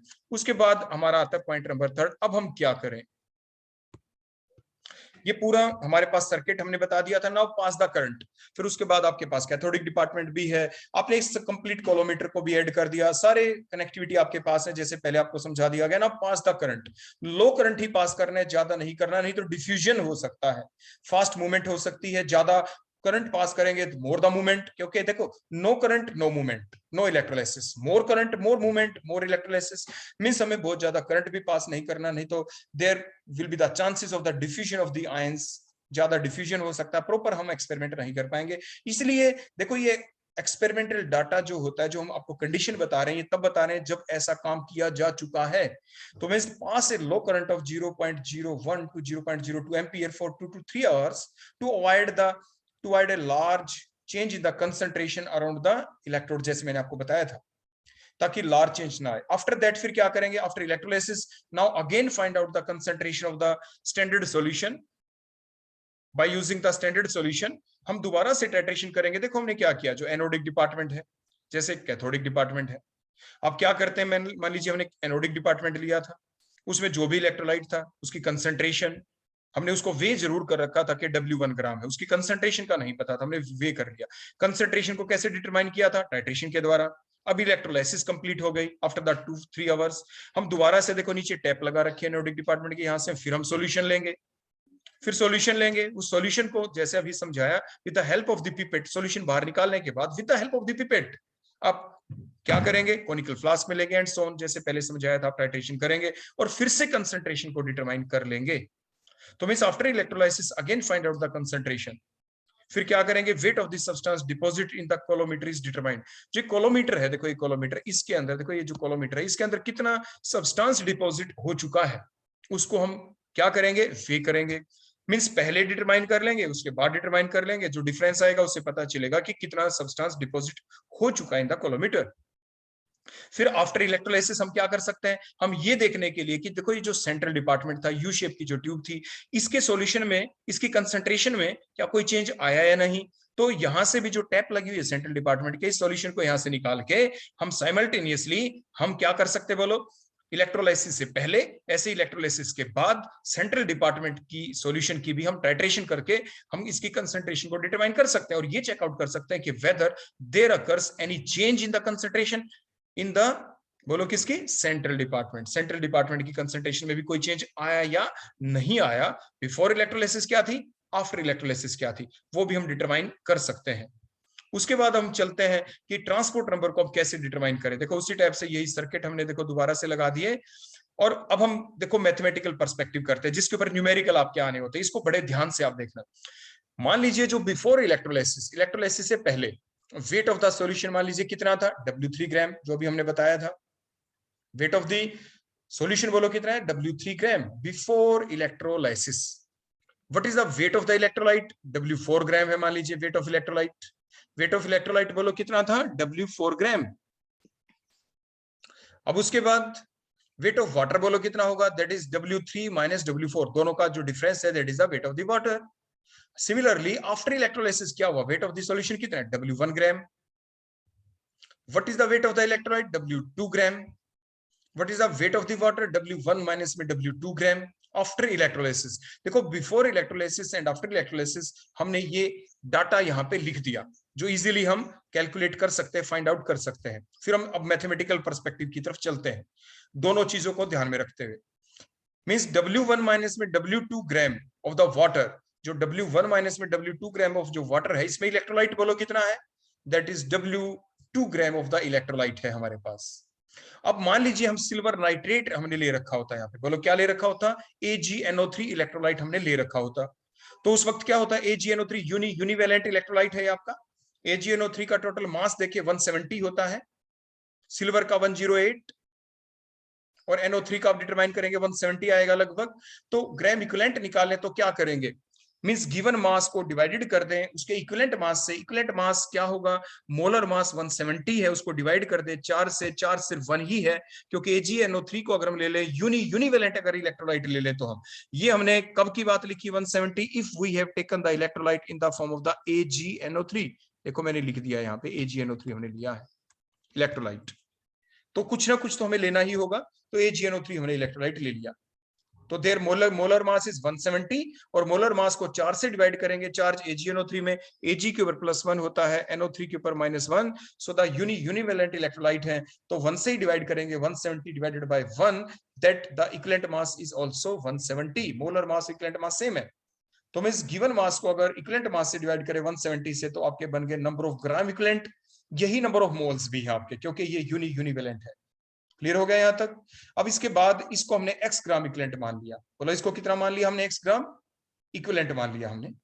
उसके बाद नेक्स्ट कैलकुलेशन देखो बिफोर इलेक्ट्रोलाइसिस, डायग्राम के नीचे हम लिख रहे हैं बिफोर इलेक्ट्रोलाइसिस, बोलो क्या था, means W3 minus W4 gram of the water contains, बोलो इसके अंदर क्या था, कितने ग्राम इलेक्ट्रोलाइट था, W4 ग्राम ऑफ इलेक्ट्रोलाइट था इसके अंदर। 1 ग्राम अगर वाटर होता तो कितना इलेक्ट्रोलाइट होता, डिवाइड में आ जाएगा, W4 divide by W3 minus W4 gram. Means अगर W1 माइनस में W2 ग्राम वाटर होता तो उसमें कितना इलेक्ट्रोलाइट होता, तो इसको हम दूसरे तरीके से भी लिख सकते हैं। मींस देखो हमने मल्टीप्लाई कर दिया, W4 divide by W3 minus W4 multiplied by W1 minus में W2 ग्राम ऑफ इलेक्ट्रोलाइट, ये हमने देख लिया। ध्यान दें, देखो मैं क्या कह रहा हूं, मैं आपको ये कह रहा हूं, ये बात हमने लिखी है बिफोर इलेक्ट्रोलाइसिस की, इलेक्ट्रोलाइसिस से पहले। इलेक्ट्रोलाइसिस से पहले W1 माइनस W2 ग्राम जो वाटर था उसमें कितना इलेक्ट्रोलाइट था, देखो इतना इलेक्ट्रोलाइट था, और इस इलेक्ट्रोलाइट को हमने कह दिया, इसको ग्राम इक्विवेलेंट में भी कन्वर्ट कर देते हैं, 170 से देखो सिंपली डिवाइड किया और ये ग्राम इक्विवेलेंट आ गया, और इस अमाउंट को हमने y ग्राम इक्विवेलेंट मान लिया। देखो मींस कहने का मतलब क्या, बिफोर इलेक्ट्रोलाइसिस, इलेक्ट्रोलाइसिस से पहले अगर हमारे पास अगर W1 माइनस W2 ग्राम अगर वाटर था तो उसमें कितने ग्राम इलेक्ट्रोलाइट था, Y ग्राम इक्विवेलेंट इलेक्ट्रोलाइट था। लेकिन इलेक्ट्रोलाइसिस के बाद देखो जो हमने अभी ऊपर निकाला था, इलेक्ट्रोलाइसिस के बाद, इलेक्ट्रोलाइसिस के बाद बताएं शाबाश जल्दी से, इलेक्ट्रोलाइसिस के बाद W1 minus W2 gram water के अंदर कितना ग्राम इलेक्ट्रोलाइट है, बोलो X gram equivalent of electrolyte है। अब आप ये बताएं डिफरेंस कुछ है या नहीं, वो दोनों का गैप ले लेंगे हम। Means y x is less than y ही होगा, बोलो क्यों। अभी पीछे थ्योरेटिकल पर्सपेक्टिव सारा आपको समझा दिया गया था। क्या समझा दिया गया था कि after the electrolysis concentration means number of ion pair हमेशा डिक्रीज होंगे, क्योंकि जो इलेक्ट्रोड्स हमने लिए वो नॉन अटैकेबल इलेक्ट्रोड्स थे। तो means the concentration will always decreases after the electrolysis, means the number of ion pair always decreases. तो means the value of x will be less than y. तो means the fall in concentration जो होगी around the anode वो बोलो कितनी होगी, y minus x, that is the fall in concentration around the anode. means the substance which get deposited in the colorimeter वो कितना हो गया, जो सब्सटेंस डिपॉजिट हुआ वो कितना हुआ, बोलो इलेक्ट्रोलाइट कितना है, W2 gram. After the electrolysis, after the electrolysis electrolyte हमने कितना माना, देखो W2 ग्राम। तो जो W2 है उसको किससे डिवाइड किया, 170 ग्राम इक्विवेलेंट, इसको हमने Z ग्राम इक्विवेलेंट हमने मान लिया। बोलो कितना माना, Z gram equivalent, that is the mass which get deposited in the coulometer. हमने पहले बताया था ना कि दोनों ही डिपार्टमेंट में, एनोडिक और कैथोडिक डिपार्टमेंट में जितनी डिस्चार्जिंग होगी उसके इक्विवेलेंट ही आपका मास कहां पे डिपॉजिट होगा, कोलोमीटर में, क्योंकि वो हमने सीरीज में जोड़ रखा है। देखो एक कोलोमीटर वोल्टामीटर हमने किस में जोड़ रखा है, that is in the series, वो Z ग्राम इक्विवेलेंट है। तो अब हम क्या करें, मींस द सब्सटेंस जो डिपॉजिट हुआ इन द कोलोमीटर वो बोलो कितना है, that is the W2 divided by 1/70 gram equivalent, इतना है। हम फिर प्रेशराइज कर रहे हैं आपको। मींस जो ट्रांसपोर्ट नंबर का फार्मूला क्या था बताएं, एनसी इज इक्वल टू, बोलो क्या होता है, जो अभी हमने पीछे डिराइव किया था पॉइंट नंबर 3 के अंदर जो बताया था, when both cation and anion move with the same speed. हमने इलेक्ट्रोलाइट ही ऐसा लिया है AgNO3 जिसमें ये पाया गया कि they almost move with the same speed. में formula of the transport number of the cation NC is equal to number of gram equivalent lost from the anodic department divided by number of the gram equivalent lost from both of the department. या इसकी जगह हम क्या लिख सकते हैं, number of the gram equivalent lost from both of the department, हम लिख सकते हैं the substance get deposit in the coulometer. Means NC is equal to, बोलो हमने क्या लिखा, y minus x gram equivalent. ये तो कौन है, ये तो वो है, that is the fall in concentration. Fall in concentration around anode means the number of the gram equivalent which are lost from the anodic department, वही तो फॉल है। और डिवाइडेड बाय जो हमने लिखा number of gram equivalent lost from both of the department, से कितना lost हुआ वो कैसे पता चलेगा, कोलोमीटर से। तो कोलोमीटर के अंदर सब्सटेंस कितना डिपॉजिट हुआ था, that is the Z gram equivalent. तो डिवाइडेड बाय हमने Z लिख दिया। So that is the transport number of the cation. Anion का निकालना हो तो आपने पहले पढ़ रखा है, the sum of the transport number of cation and anion is always 1, वो हमेशा 1 होता है। मींस NC प्लस Na बोलो हमेशा किसके इक्वल होता है, 1। तो आप Na बड़ी आराम से आप निकाल सकते हैं यहाँ पे। तो Na इज इक्वल टू क्या हो जाएगा, 1 माइनस में NC। तो पहले NC निकलेगा, उसके बाद आप Na कैलकुलेट कर लेंगे। सो दैट इज द मैथमेटिकल आपकी जो कैलकुलेशंस थी, कैसे आपको न्यूमेरिकल आगे डिराइव करने पड़ते हैं। तो इस पर्सपेक्टिव को आप लेके चलेंगे, बिल्कुल ऐसे ही जिसने ये समझ लिया बिल्कुल ऐसे ही आपके न्यूमेरिकल आने होते हैं। अपनी बुक को भी आप खोल के देखना। अब हम कुछ एक न्यूमेरिकल ले भी लेते हैं, बड़े सिंपल वाले। मान लीजिए ये कोई आपने एक्सपेरिमेंट किया जिसमें इंक्रीज इन कंसंट्रेशन जो हुई AgNO3 की around the silver anode was 5.6 milligram of the silver, or 10.73 milligram of the silver were deposited by the same current in the silver colorimeter. colorimeter के अंदर डिपॉजिट हो गया, that is a total amount जो deposit हुई। Find out the speed ratio of Ag positive and the NO3। Speed की ratio निकालनी है। तो मींस देखो पहले हमने ये डायग्राम बना दिया आपके लिए। अब हम क्या करेंगे, देखो fall in concentration around the cathode, fall in concentration around the cathode वो किसके इक्वल होता है, देखो ये जो कैथोड है, देखो ये जो कैथोडिक डिपार्टमेंट है, यहाँ पे फॉल इन कंसंट्रेशन हुई।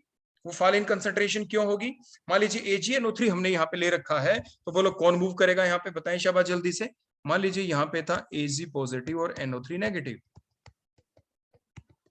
तो जो NO3 नेगेटिव है यही तो देखो ऐसे ऐसे मूव करके जाएंगे। NO3 नेगेटिव है ये, बोलो कौन से हैं, NO3 negative, and they are going moving and they will reach towards the, बोलो किधर, जल्दी बताएं, ये मैंने ठीक लिखा है या गलत? नो, ऐसा नहीं होता। आप इस चीज को ध्यान रखें, आपको एकदम मुझे चैट बॉक्स में लिख देना चाहिए था कि सर आपके फालिन जो कंसंट्रेशन होगी यहाँ पे वो कैसे होगी, जब कौन से आयन मूव करेंगे? मैंने ठीक बताया था या गलत? जल्दी बताएं। NO3 नेगेटिव आयन ही मूव करेंगे, क्योंकि यही तो आपके NO3 नेगेटिव आयन ही तो देखो मूव करेंगे। देखो यहाँ पे पहुंचे NO3 negative ion, they will move towards the anode, वहां पे जाके इनका ऑक्सीडेशन होगा, they will lose the electron. तो मींस फालिन कंसंट्रेशन जो हो गई कैनोडिक डिपार्टमेंट, वो किस वजह से हुई? कौन मूव कर गया? NO3 नेगेटिव आयन मूव कर गए। और यही किसके इक्वल है? that is a rise in the concentration around the anode, that is equal to 5.6 milligram. Next, अगर कोई भी Ag positive ion move ना करें, if no Ag positive ion had migrated from the anode, then the increase in the concentration around the anode would found to be, बोलो कितना? 10.73 milligram of the silver, जो given है, but the actual increase is 5.6 milligram. Actual increase कितनी है? 5.6 milligram. तो means the fall in concentration due to the migration of the Ag positive ion वो कितनी होगी? वो होगी इन दोनों का difference, means 10.73 minus 5.6 milligram, that comes out to be the 5.13 milligram. तो मींस फर्दर हम ये जानते हैं speed of the cation divided by speed of the anion is equal to the fall in concentration around the anode divided by fall in concentration around the cathode, and that is given by, बोलो fall in concentration around anode कितना है? 5.13 divided by fall around cathode कितना था? 5.6। तो आपका answer कितना आ गया? 0.916। 5 बोलो क्या आ गया? 0.916 आ गया। सो ये हमने स्पीड की रेशियो निकाल दी, यही हमारा क्वेश्चन था, find the speed ratio of Ag positive and the NO3 negative ion. अब हम नेक्स्ट क्वेश्चन और ले लेते हैं, ये छोटे मोटे क्वेश्चन है आपके। कोई सॉल्यूशन आपके पास सिल्वर नाइट्रेट का which contain how much gram of the silver, और ये सॉल्यूशन की अमाउंट भी गिवन है, वाज इलेक्ट्रोलाइज्ड, उसका इलेक्ट्रोलाइसिस कर दिया। प्लेटिनम इलेक्ट्रोड है, मींस इनर्ट इलेक्ट्रोड है, नॉन अटैकेबल इलेक्ट्रोड्स ले लिए। इलेक्ट्रोलाइसिस के बाद क्या हुआ? 50 ml of the anodic solution was found to contain the, जो हमने अभी टाइट्रेशन से समझाया था आपको कि 11.55 gram of this silver, while 1.25 gram of the metallic silver was deposited on the cathode. Calculate the transport number of the Ag positive और the NO3 negative ion. तो क्या करें? देखो, आपको ये पता है कि the weight of the silver in 50 gram of the solution before electrolysis, बोलो कितना था? 12.14 ग्राम, दैट इज गिवन। ये इनिशियल स्टेटमेंट देखो गिवन है, क्लियर हो गया इतना? मींस बिफोर इलेक्ट्रोलाइसिस 50 ml के अंदर 12.14 ग्राम क्या था? आपका सिल्वर का वेट था। Wait of the silver in 50 ml of the solution after electrolysis कितना था? 11.55 ग्राम। तो इससे क्या पता चला? सिल्वर इंक्रीज हो गया है, डिक्रीज आफ्टर इलेक्ट्रोलाइसिस। जो अमाउंट है फॉल इन कंसंट्रेशन ऑफ जो सिल्वर है वो कितनी हो गई? डिफरेंस ले लेंगे, 12.14 gram minus 11.55 gram, that comes out to be 0.59 gram. उसके बाद, और इसको इक्विवेलेंट की फॉर्म में कन्वर्ट करेंगे सिल्वर, तो बोलो सिल्वर का किससे डिवाइड करेंगे? आप डिवाइड करेंगे 108 से, क्योंकि जो इक्विवेलेंट मास है आपका सिल्वर का वो कितना है? 108। तो 108 से आप इसको डिवाइड कर देंगे, that comes out to be 0.0055 gram equivalent. ये आपका आंसर आ जाएगा ग्राम इक्विवेलेंट की फॉर्म के अंदर। बोलो डिवाइड किससे किया? 108 से। Why divide with the 108? क्योंकि जो इक्विवेलेंट मास है सिल्वर का वो 108 होता है, क्योंकि इसका जो मोलर मास है सिल्वर का वो भी 108 और जो इक्विवेलेंट मास है वो भी 108, क्योंकि सिल्वर के ऊपर होता है +1 चार्ज। तो मोलर मास को आप किससे डिवाइड करते हैं? Charge on the ion. तो Ag के ऊपर +1 आयन, +1 चार्ज है तो 1 से डिवाइड करेंगे। Similarly the weight of the silver deposited in the coulometer कितना हो गया? 1.25 ग्राम, ये डिपॉजिट हो गया। तो मींस अगर इसको आप कन्वर्ट करेंगे ऐसे ही ग्राम इक्विवेलेंट के अंदर, तो देखो 108 से ही डिवाइड किया जैसे हमने अभी ऊपर आपको बताया था, तो आपके आ गए 0.0116 ग्राम इक्विवेलेंट। तो that is the number of gram equivalent which get deposited in the silver coulometer. उसके बाद आप जानते हैं ट्रांसपोर्ट नंबर का सिंपल फार्मूला है, इसको आप N, देखो जरूरी नहीं, मैंने पहले भी बताया था, T से भी लिख देते हैं या आप ऐसे लिख सकते हैं NAG पॉजिटिव, देखो ऐसे करके, that is the transport number of silver ion, that is equal to the fall in concentration around the anode divided by the number of gram equivalent deposited in the silver coulometer. तो means fall in concentration around anode कितनी है? That is 0.0055, divided by the number of gram equivalent कितना था, अभी हमने निकाला था 0.0116 equal to कितना आ जाएगा 0.474, that is the transport number of the cation. Anion का निकालना हो तो 1 से आप माइनस कर देंगे, आपका आंसर आ जाएगा 0.526, that is the transport number of the anion. तो इस टाइप से आप डिटरमाइन कर सकते हैं। नेक्स्ट एक क्वेश्चन और लेंगे, that is our last question. In an electrolysis of the copper sulphate का इलेक्ट्रोलाइसिस है, स्टेटमेंट गिवन है। तो इसके बेसिस के ऊपर देखो हम लिखना शुरू करें, wait of the copper in the anodic liquid, anodic department before electrolysis बोलो कितना गिवन है, वो गिवन है। आप ध्यान से स्टेटमेंट को पढ़े, 0.79 gram. And what is the weight of the copper in the anodic department after electrolysis, that is 0.91 gram. तो what is the fall in concentration और द इंक्रीज इन कंसंट्रेशन बताएं, that is the increase in concentration after the electrolysis, the increase in the concentration occurs.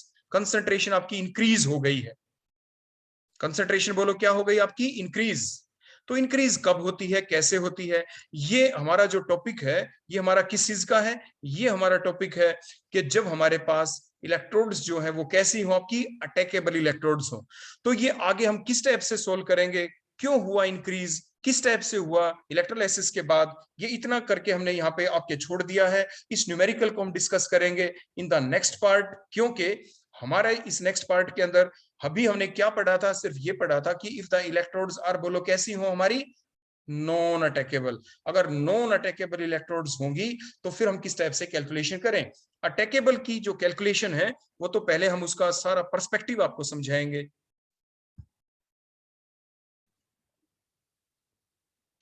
तो ये जो last numerical हमने आपको बताया, ये हम डिस्कस करेंगे अपने अगले पार्ट के अंदर, जब हम आपको सबसे पहले वो एग्जांपल देंगे, सारा थ्योरेटिकल पर्सपेक्टिव देखेंगे कि अगर हमारे पास अटैकेबल इलेक्ट्रोड हो तो किस टाइप से कैलकुलेशन की जाती है। So thank you, that all about the today's lecture on the Hittorf method when the electrodes taken are the non attackable electrodes. Thank you.